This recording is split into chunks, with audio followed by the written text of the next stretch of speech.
Përshëndetje profesoresh. Përshëndetje Venhar. Si e? A je mirë? Mirë, faleminderit. Ti si je? A je mirë? Mirë që desha të të kem në emision për shkak se në fakultet unë hala të përmendi, edhe se kanë kalu 10 vjet, hala të përmendi si një ndër ato që mu më ka ndiku shumë për mënyrën e mendimit edhe mënyrën e komunikimit edhe tash në profesion. Faleminderit shumë. Kjo është arsyeja pse je në emision. Faleminderit shumë për ftesën. Ndjehem gjithmonë e privilegjuar kur më ftojnë studentët. Nuk je i pari, ish student që më ke ftu, po jenë një ndër për të cilët më shumë burem, do të kisha thënë, për arritjet e tuaja, për shkak se ke vazhduar në profesionin e komunikimit. Dhe ke arritur shumë, po gjithashtu je edhe shumë inovativ dhe nuk frigesh të provosh gjëra të reja. Prandaj, domethënë, çdo herë edhe unë të marr si shembull. Çka do të thotë nëse e provoni se 3 ka sukses, nëse s'ka sukses, dështon kërkuj kur gjo. Përderi asaj është pjesë e profesionit ton, inovacioni. Faleminderit shumë. Është krenari të të kem në emision, thjesht profesoresha ka qenë në Shtull, atje e kam taku, më ka dhënë mësim, tash është në AUK në Prishtinë, dhe të flasim për krejt arsimin edhe studentët. Po, tjetër. Si e sheh prej jashtë këtë punën e ligjit të ri për arsim? Okej, tani jam, domethënë nga jashtë, nuk jam e kyçur në sistemin arsimor të arsimit të lartë në Maqedoni. Kam qenë, domethënë deri në vitin 2015, si që tha edhe vet, kam qenë në UJL prej vitit 2001. Dhe vetë fakti që nuk jam në Maqedoni në një farë mënyrë tregon edhe pakënaqësinë time që e kam patur me arsimin e lartë në Maqedoninë e Veriut. Dhe me mënyra se si janë menaxhuar universitetet, me pritjet, kërkesat, por edhe politikizimi do të kisha thënë i universiteteve që do të kisha thënë se është shumë ende i theksuar edhe problem tek ne. Mirë, po tani domethënë kam ndjekur pak a shumë këto debatet për mediume për këtë propozim ligjin e ri. Gjithashtu edhe kam lexuar 3 dokumente që ishin të shfaqura në Ministrinë e Arsimit. Njëra ishte për cilësinë, sigurimin e cilësisë, tjetra ishte për votime dhe hulumtime shkencore, dhe tjetra ishte më duket se më e përgjithshme. Dhe prej asaj që e kam lexuar dhe që e kam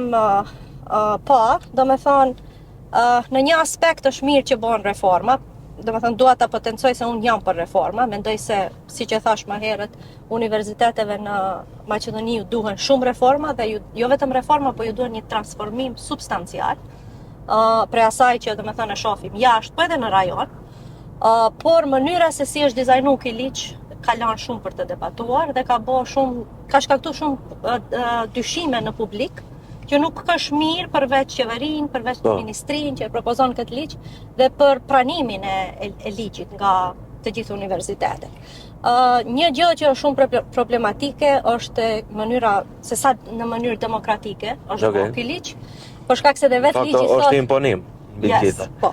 Domethënë edhe vetë ligji thotë se ligji për arsim duhet të bëhet në mënyrë demokratike, duke i përfshi studentët edhe të gjithë anëtarët, por në të njëjtën kohë deklarata e vetë ministres që e dha vendoi shumë dyshim për shkak se ajo nuk i tregoi emrat e profesorëve që kanë marrë pjesë në dizajnimin e këtij ligjit. Ka thënë se kanë marrë pjesë diku rreth 60 profesor, por nuk e dim domethënë të cilave universitete janë, nuk e dim balancin gjinor, nuk e dim a kanë marrë pjesë student, unë sa e pash. Nacionaliteti nuk dihet. Nacionaliteti nuk dihet që është shumë problematik për shkak se kemi 3 universitete në gjuhën shqipe në Republikën e Maqedonisë. Edhe domethënë 30% e popullatës janë në gjuhën shqipe që do t'i ndikon ky ligj. Gjithashtu problemi tjetër ishte që u diskutuar shumë nëpër mediume, me shkas për shkak se nuk janë përfshirë studentët dhe zëri i tyre, dhe ata janë në anën tjetër të pranimit të këtij, domethënë, arsimimi, le të themi.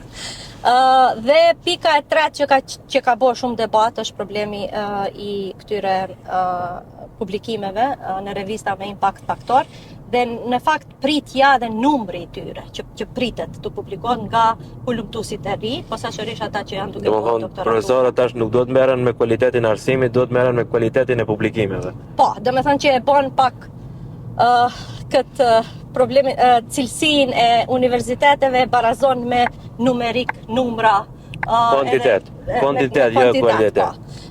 Që është diçka që ekziston në botë, por sa më shumë e më shumë kritikohet nga universitete shumë me renome.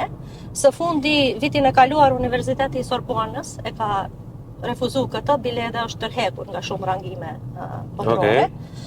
Edhe vetë presidentja Universitetit Sorbonës ka thënë se shkaku pse jemi tërhek është për shkak se cilësia e universiteteve nuk ka të bëjë me numra dhe rangime, po ka të bëjë edhe me shumë role tjera që i ka në shoqëri ka universiteti në shoqëri, domethënë pika kryesore është arsimimi i studentëve, domethënë ku është fokusi jo profesori kur të mbri tek arsimimi i studentëve, por edhe impakti që ka në shoqëri, bashkëpunimi me komunitetin, domethënë universitetet duhet të jenë në rol, e jo të fokusohemi vetëm tek numra. Domethënë këta numra kanë ndikim, unë e shoh domethënë pse ministria dhe disa persona aty fokusohen tek këta numra. Por gjithashtu duhet të ceket se kanë më shumë ndikim tek shkencat eksakte se sa tek humane. Edhe aty ka një farë lloj disbalanci, domethënë se universitetet më të vogla që në fakt janë 2 universitetet shqiptare dhe më treja, me më pak resurse financiare, me më pak përvojë, me më pak përvojë, me më pak kapital shkencor, si dhe 2 prej tyre nuk kanë edhe fakultete të mjekësisë, që dihet, domethënë se fakultetet e mjekësisë e rritin numrin e impact e këtyre publikimeve me impact faktor. Rrezikohen të ngelin mbrapa për shkak të këtyre numerikave. Domethënë nuk është pa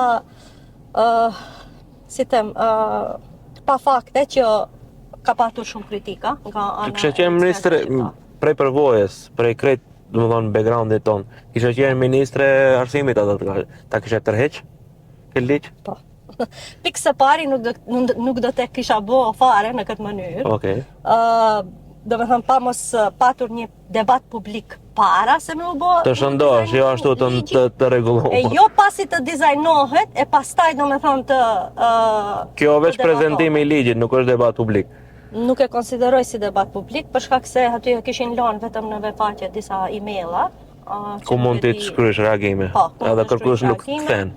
Dhe nuk e di çka do bëhet. Dhe nuk kishte sqarim se kur do të pranohen ato reagimet. Jo, çka do ndodhet. Çka do ndodhet, kush shikon reagimet, çfarë është procedura e më tutjeshme, asgjë sqaruar. Domethënë në aspekt edhe si komunikologe, domethënë mënyra e komunikimit le për të dëshiruar. Ja. Profesore, unë kur erdhe në fillim, edhe thëshin të vije linda prej Amerike, edhe për herën e kam pas atë idenë se në Amerikë studimet kanë qenë për herë më të mira dhe janë më të mira, për shkak mundësive, përvojave që i kanë profesorët e krejt botës. Edhe për herë kam menduar për shembull si ajatllasi i gjeografisë.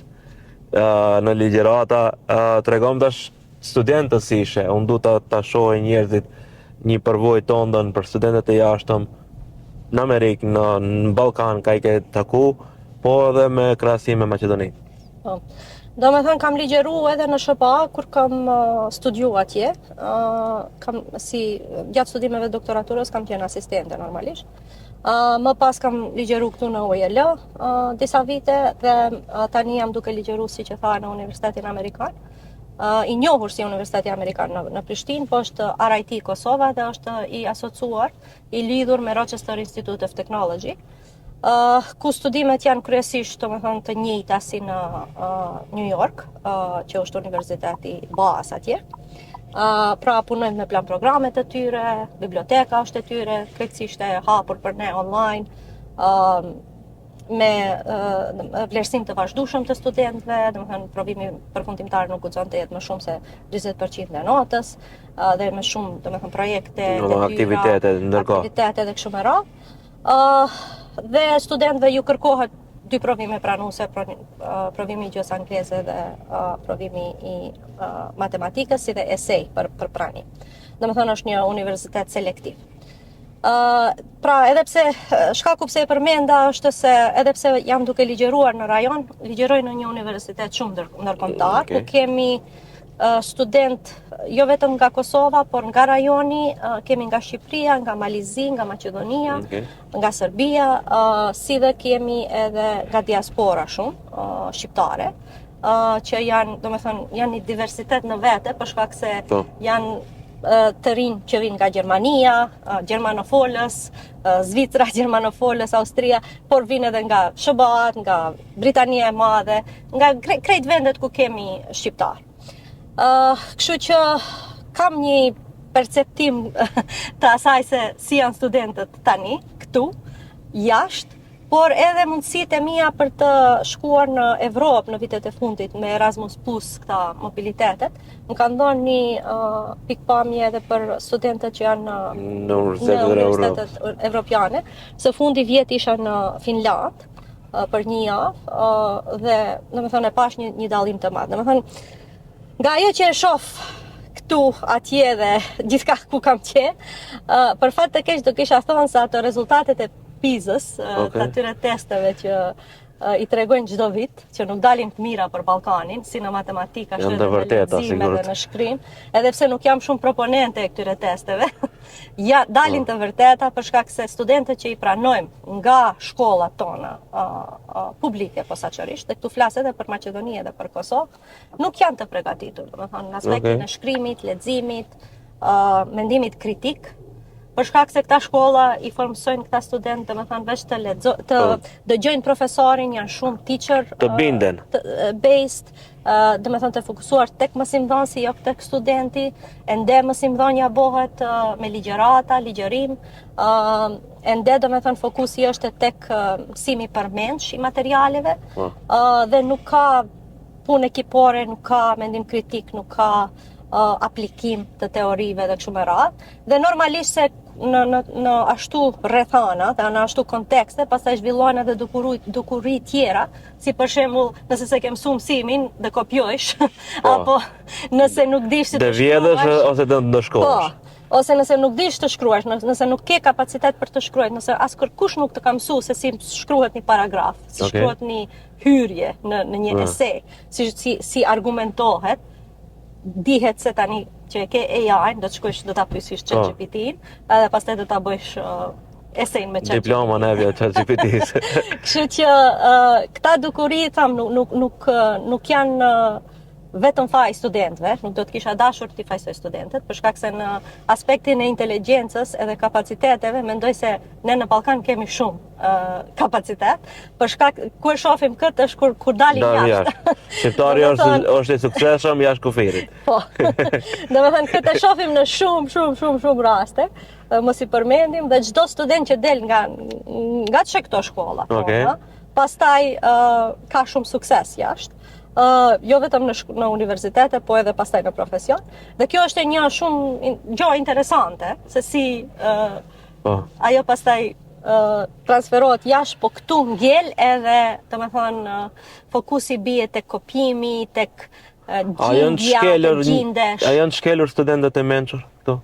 Mendoj të opresuar. Për fat të keq do kisha thonë, po, posaçërisht do të shkoj te vajzat, për shkak se domethënë në rajon kemi një hyrje shumë të madhe të vajzave në shkollimin e lartë, që tani është numri më i madh se djem. I pa kontrolluar, domethënë s'ka pas përvojë shteti me të shumë vajza. Po, ka edhe më shumë vajza.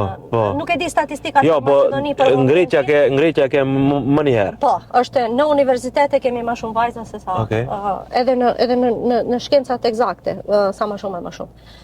Mirë, po, kur i shofësh në klasë, edhe në universitetin ku ligjeroj, më ka rënë rasti të ligjeroj një lanë të Introduction to Technical Communication, që është hyrje në komunikim teknik, që e ligjerojmë kryesisht tek studentët që ligjerojnë CIT, që mësojnë shkenca kompjuterike. Shkenca kompjuterike, po. Edhe i shofish, domethënë, ditën që kam hi në klasë, vajzat ulen mbrapa dhe punën e parë që e kam bë është dilni para. Mentalitet. Do me thënë një mentalitet ndryshe nga këto shkencat humane ku vajzat rinë para. Edhe pastaj i kemi diskutuar, bile kemi bërë edhe projekte për këtë, edhe si pasojë e saj edhe kemi kriju klubin WeSTEM Club, që është klubi i vajzave në STEM, që e kemi në universitet, dhe ato tani janë shumë të zëshëm dhe organizojnë shumë aktivitete, dhe kjo gjë normalisht ka ndryshu, po du të them e shofësh një farë ngurrimi tek posaçërisht vajza që është ambicioze, që mëson për ta shprehur veten në klasë, për shkak se mendon se do të gjykohet nga të tjerët. Edhe kjo është problem. Domethënë ne diskutojmë shpesh në klasat e mia, për shkak se unë i kam qejf këtë tema. Po, kam pas edhe vetë vajzën time që ka qenë në shkollë të mesme dhe ka tregu dukuri të tilla. Që ti ke njohur pastaj. Po. Edhe ke dashur ti shërësh si probleme. Po, edhe pse ajo ka qenë në shkollë private, po prapa ato dukuri kanë qenë të dukshme. Tani mund ta paramendojmë se çka ndodh në shkollat publike ku ka më shumë nxënës, ku profesorët nuk mund t'i shohin shumë çka t'i analizojnë, nuk kanë kohë, se kanë 40 nxënës. Po, normal. Se merret me secilin. Edhe mendoj se ekziston. Është gjinore, po jo po edhe djemt në aspektin tjetër mendoj se gjykohen. Domethënë nuk je cool nëse mësojsh, nëse lexojsh, nëse je mashkull. Për fat të keq e shoh një dukuri shumë problematike. Shkollë të mesme po më kanë thonë edhe mu, pse lexojsh, më thëshin Einstein i klasës, në aspekt negativ. Po, në aspekt negativ, po. Edhe kështu që në fakultet e vazhdova leximin, më thëshin, për shembull, do t'ja qesësh parët shtulit, rrim bibliotekë, për shembull. Ama kjo besoj se këta gjeneratat e reja janë shumë ma të zhvilluar pasi se kanë përvojë me teknologji edhe me krejt gjëra tjera që kanë mësuar më shumë se gjenerata jonë, flas 2012 no. Po, në të njëjtën kohë nuk i shef shumë përsëri në bibliotekë. Jo, për fat keq. Shpresoj se lexojnë online. Në të njëjtën kohë, domethënë vetëm nëse shkon dhe observon në universitetet tona, i ke studentët kryesisht me dorët në xhepa, domethënë pa fletore, pa stilolaps, nuk marrin shënime. Ajo kultura e shënimmarrjes, note-taking, është shumë e rëndësishme jashtë. Bazikja është ajo se i mençuri shkruan, budalla mba mend. Që shumë thjesht, ku thonë një non në shtëpi që rri, mund të ta tregoj. Po. Mirë, po ti kur shkon dhe vetëm i observon, ato rrin, ose vin edhe në test, thotë nuk ka marr geograf me vet. Atë ditë ka test. Ose hapën kompjuterin, bëhet kishe merr shënime, po në fakt diçka bën tjetër gjë. Një praktik që më ka mbet për herë, domethënë ti asnjëherë nuk e ke organizuar klasën në formë të rendeve. Për herë kemi pas në formë të rrethit, që të përfshihemi të gjithë. Kjo një praktik që është perfekte, që e mba mend edhe secili prej kolegëve që e kemi fol e mba mend si detaj, po praktika tjera që në arsim përmirësojnë mbamendjen edhe arsimin përgjithësi. Çka do të kishe veçu tjetër? Puna ekipore, puna me projekte, bashkëpunimi me organizata dhe domethënë NGO-ja, biznese, institucione, bërja e projekteve reale nga ana e studentëve, ku ato e zgjedhin një problem jetik për komunitetin e tyre. Mendoj se janë shumë të rëndësishme tani. Unë kam patur fatin, për shkak se shkollimin që e kam bërë në SHBA kanë qenë dy universitete shumë aplikative dhe programa ka qenë fokusuar në aplikim. Domethënë vetë drejtimi im ka qenë applicational communication. Edhe e pastaj në doktoraturë është fokusuar në kritik shumë. Në kritikën e fuqisë, rolit të fuqisë në edukim, kemi lexuar filozof të mëdhej, duke nisur nga Karl Marxi, që për mua edhe ishte shumë interesante, se shkova në Amerikë dhe tani e studioja Karl Marxin, kurse këtu nga ne refuzohet, po edhe shumë filozof tjerë, si Foucault, Habermas dhe shumë të tjerë. Dhe këta përvoja më kanë dhënë një pikpamje tjetër. Po pastaj edhe kur shkova në Finland, vjet, që është e njohur si një ndër shtetet me nivelin e arsimit më të lartë, zakonisht janë të parët për kualitetin dhe cilësinë e arsimit. E shofish e pash domethënë se sa shumë kishte rëndësi puna praktike në klas, aplikimi, reflektimi, një fjalë që përsëritet është shumë në Finland, që më la shumë përshtypje, apo reflekton. Okej. Apo reflekton. Domethënë, pas çdo diskutimi e thon apo? Po. Okej. Edhe pas çdo përvoje, pas çdo klase, apo reflekton. A është një që këtu a kupton? Jo, reflektimi ka të bëjë me, domethënë, pasi që e kemi pas një përvojë, ne kemi mendu për atë dhe e shohim për impaktin që e ka tek ne, tek të tjerët, dhe ajo se si aplikohet. Domethënë ato më shumë pjesë praktike. Shumë. Domethënë, a kupton në formë praktike? Po. Okej.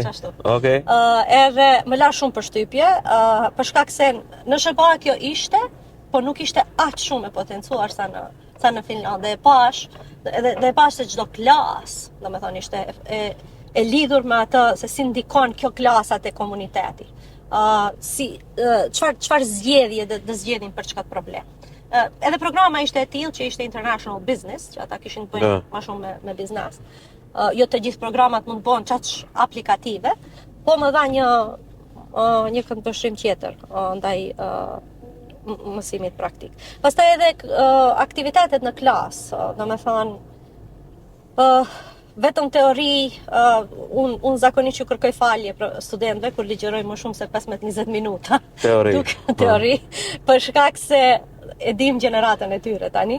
Janë në TikTok, fokusi. Që informacionet i marrën me 7 sekonda. Po, edhe me vërtet, domethënë unë nuk e shoh veten si dhënës e informatash, se këtë e kam të shënuar në syllabus, edhe kur e prezantoj veten, për shkak se informatat janë aty. Domethënë për çdo janë online pa janë online dhe nuk mund, domethënë unë nuk besoj se do të kisha pas punë si profesoresh në të ardhmen, nëse fokusohem, nëse jam vetëm informat dhënëse, se informatat janë aty secili ka, i thot që ChatGPT-s tregom si ta bëj një torte, e bësh torte. Dhe për çdo gjë tjetër.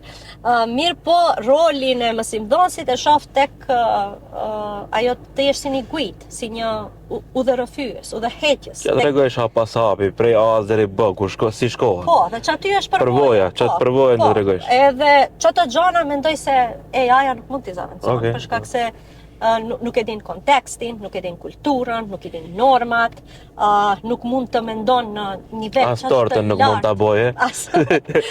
As të lartë në nivelin kritik, dhe aty domethënë do kisha dashur të mendoj se jemi të pazavencueshëm dhe prandaj edhe roli i mësimdhënësit, i profesorit në universitet do të jetë ai, posaçërisht tani në kohën e AI-s. Ja, në arsim, domethënë tash e prekëm pak, po a jeti entuziaste apo ke frikë prej AI-s? Jo për ta hup vendin e punës ose ato mohabetet çka kreti i diskutojnë, se kret nisën prej të vendi punës, te buka e gojës nisën, domethënë nuk je profesoresh dhe punosh diçka tjetër dhe hash bukë, kupton? Po në procesin arsimor si e sheh AI, na është ndihmëse? Ka shumë sfida, normalisht, në aspektin e plagjaturës, shkrimit, domethënë është dash posaçërisht te klasat e mia, për shkak se janë writing intensive classes, të bëj shumë ndryshime, dhe ende domethënë I'm struggling. Ke sfida? Kam sfida me të se si ti parandaloj, edhe pse i parandaloj në shumë mënyra tjera. Mirë po, unë e shoh unë jam në atë kategorinë e dytë që e tha, që jam entuziaste. Mendoj se nëse AI-ja për momentin ka shumë probleme për shkak se këta kompanitë si OpenAI janë duke u kritiku për çështjet e etikës. Edhe për halucinimet, japin domethënë dhëna të rreshme dhe kështu me radhë. Domethënë çato janë probleme që ne duhet të jemi të vetëdijshëm se kjo ndodhen, edhe duhet të shpjegojmë studentëve se këto ekzistojnë. Mirë po, në aspektin e mundësive që jep, posaçërisht si në shtetet e Ballkanit, ku ne kemi mungesë të bibliotekave, të librave, të dienive. Unë e shoh tani edhe domethënë te prindët e mi sa mësojnë. A ka plotësuar nevojë? mendoj se mund ta plotëson nëse nëse din çka kërkon dhe nëse ne në universitet e fokusohemi të mësojmë studentët ta përdorin AI në forma të duhur, dhe në forma të duhura. Dhe mendoj se ka shumë potencial. Posaçërisht për të krijuar një barazi në aspektin e dienive, për shkak se gjithçka tani është aty. Dhe për këtë gjithashtu është shumë e mirë edhe për non-native speakers, për ne që nuk e kemi gjuhëtare gjuhën angleze dhe të ndihmon shumë tani me gjuhën, ajo di. Normal. Çdo fjali që e shkruan ti mund t'i thush, jepëm 3-4 versione të ndryshme. Formën të shih. Edhe ti pastaj zgjedhish një rregullon edhe shumë më kollaj e ke. Për shembull kur e mendoj veten kur e kam studiu unë gjuhën angleze dhe tani do ta kisha pas shumë më lehtë, po jo vetëm për gjuhë, për çdo lëmi tjetër. Domethënë mund ta përdorish edhe si tutor për të mësuar shkallësi dhe aftësi dhe mundësit janë pafund. Të ta tregoj rrugën si duhet mësohet. Po, prandaj unë e shoh si një potencial shumë të madh, mirë po duhet të kontrollohet, duhet të dihen, duhet të diskutohet shumë, duhet të dihen qartë problemet që i paraqet. Edhe posaçërisht problemet etike, ka shumë bias, paragjykime për shkak se, domethënë, zakonisht kur edhe posaçërisht në gjuhën shqipe, për shkak se i ka dhëna çka janë shkruar në internet. Domethënë nëse i thush mjeku, ai do të thotë ai. E parashikon mjekun si ai, ose pilot. Si mashkull, po. Ai, për shkak se çato shkrime i ka patur të gatshme në internet. Domethënë në aspektin e gjinisë ka shumë probleme me paragjykime, në aspektin e racës se komendohet që. Po, në aspektin e racës ka shumë probleme për shkak se përdoret AI-ja për surveillance, për domethënë si video, dhe ka ndodhur ku domethënë natën një person me lëkurë më të errët nuk e shef apo nuk mund ta detekton. Racizëm. Po, ka shumë racizëm. Domethënë çato gjëra është faktikisht reflektim i gjërave që i kemi në shoqëri, një reflektim shumë ndoshta edhe pyetje janë bërë për racizëm, për ka dhe mënyrën se si ne i qasimi OpenAI, mendoj se është e gabuar. Po. Se nuk pyetet për sende bazike, domethënë që ti si ne si njerëz e hupim sensin kritik, edhe bëhemi me vetë dëshirë dembela, se gjëra që mund t'i mendosh nuk pyetet e AI. Që kjo është e mënyra si ne trajnojmë edhe ai na kthen kur çdo tjetër pasqyra jon, çajo.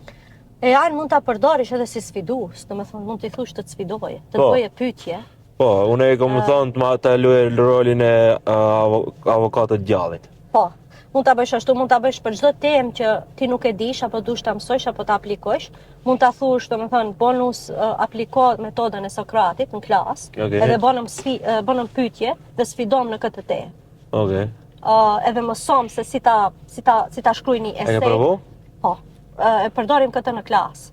Dhe është shumë një mënyrë e mirë për studentët për t'i mësuar si të shkruajnë dhe si të mendojnë në mënyrë kritike, dhe me vërtet pyetjet që t'i bën janë ideale. Ta përfundojmë për AI-n. Ti je entuziaste, po veç me kontroll edhe me kufi. Pikërisht. Kjo është shumë e rëndësishme pasi fol dikush që ka përvojë ditore me student. Këtë desha të arriju në emision. Nuk mund t'i ikim, domethënë ajo është më veç realitet. Si që ka qenë Google më para, si që ka qenë kalkulatori, i kemi pato fotot, ka patur protesta kundër kalkulatorit. Ose kundër televizorit, që kanë menduar se kanë dalin njerëzit për televizorit. Ose printing press. Domethënë këto janë tranzicione të mëdha në shoqëri që kanë ndodhur, do ndodhin dhe gjithmonë do ndodhin. Kjo është një diçka shumë e madhe, që do ketë impakt të madh, dhe është duke patur impakt të madh. Sipas parashikimeve tani nëse dëgjesh Elon Muskin, nuk do na duhen edhe mjek për 5 vite. Ato janë për mua parashikime të frikshme, po unë nuk u besoj atyre parashikimeve, se domethënë këta Ndimi të nuk kam dëgjuar se në 2020 do ketë aeroplana që fluturojnë, apo vetura që fluturojnë, Po, në 2020 neve na mësëshin si ti lajmë durot, kështu që për pandemi. Njëjtë edhe atë kur e përmende ti se do na mbare punën në jaja, unë këtë fjalë përmende shpesh kur do të shkruaj shumë emaila, për shkak se tani jam shef e departamenti dhe kam shumë punë administrative. Për gëzime. Faleminderit, dhe kemi shumë emaila dhe sa herë që duhet të shkruaj, domethënë jo më larg të ditën e premte, kur i numërova i kisha shkruaj 30 emaila. Oh. Dhe i thom ku është ajo e jaja që do të na e marrë punën. Ka një që e shoh do ta dërgoj linkun të ndihmon. Normalisht se ndihmon, po nuk t'i shkruan, po do t'i shkruash. Ja, prapë do t'i shkruaj se përgjigjesh në një njerit. Po. Për fund, shkurt, më trego a je pozitive për të ardhmen arsimit në përgjithësi? A ke ndonjë frikë si profesoresh apo je lumtur se ku të shkojë arsimi? Flasish në rajon, në botë. Përgjithësi. Ka shumë sfida, domethënë edhe globale. Tani jemi në mes edhe të një lufte, të dy luftrave faktikisht, që nuk mund t'i anashkalojmë. Dhe gjithçka është duke ndryshuar. Domethënë nuk ishte një herë AI-ja që e cënonte arsimi, po tani edhe kjo lëvizja është duke u kufizuar. Lëvizja e njerëzve që ishte shumë e rëndësishme. Dhe është një ndër kërkesa. Arabia Saudite dhe krejt vendet lindjes nuk mund të lëvizin. Po, domethënë kemi kolegë që kanë punuar, që unë kam kolegë edhe shoqe që kanë punuar që është dashur të kthejnë për momentin. Edhe domethënë është një sfidë e madhe në për të cilën kaloj. Pastaj kur flitet për shtrejtimin e domethënë aviobiletave dhe gjëra tjera, nuk e di, një pjesë shumë e rëndësishme e arsimit të lartë ka qenë udhtimi, marrja e përvojave nga jashtë, nga perëndimi dhe kështu me radhë. Dhe është duke u shtrenjtuar shumë dhe kjo mendoj se do të ndikon. Dhe aspekti financiar do të ndikon. Nëse vazhdon kështu, dhe pas Covidit domethënë ka vazhdu, edhe jetojmë në një botë ndryshe, kur e shoh veten se sa çdo 5 vjet ndryshon bota. Kur e shoh veten se ku kam shku, çka kam bo para Covidit dhe pas Covidit, e shoh një dallim shumë të madh. Domethënë për të gjithë na. Pastaj mbyllja e këtyre USAID-it ka pas një ndikim shumë të madh tek ne. Po, në financimin e projekteve, zhvillimit të arsimit. Vetë janë produkti USAID. Okej. Unë e di se USAID ka patur shumë probleme. Po, ne veç prej UJL-s kemi qenë rreth 20 persona, më shumë mendoj, që jemi financuar nga USAID për shkollimin tonë. Dhe mos flasim për laboratoret, për nuk e di sa laboratore, sa institucione tjera janë financuar nga USAID dhe kjo ndikon në rënje tek arsimi, tek mundësia që i kanë profesorët për dalë jashtë, për të zhvilluar dhe kështu me radhë. Kështu që për momentin jam pak pesimiste, jo për shkak të ars, po për shkak të krejt tyre gjanave tjera që janë duke ndodhur. Tektonike. Po, por nuk e di, domethënë edhe akademia si akademi, në lidhje me atë më herët që folëm për këta publikimet, është bërë një farë institucioni shumë kapitalist.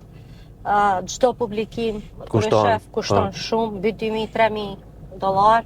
Dhe dihet se nëse je në një institucion që ka më pak fonde, ke ndikime dhe ti te karriera yt. Po, normal, nuk ta financoj. Një klasifikim klasor i universiteteve dhe nuk mund të flasim për shembull universiteti ku është vajza ime tani në SHBA, ata kanë miliona endowment për hulumtime shkencore dhe nuk e di sa domethënë laboratore në çdo lëmi, ndërtesa, nuk e di çfarë. E tani nuk mund ta krahasojsh ti me një universitet në një qytet të vogël në Maqedoni. Po. Është një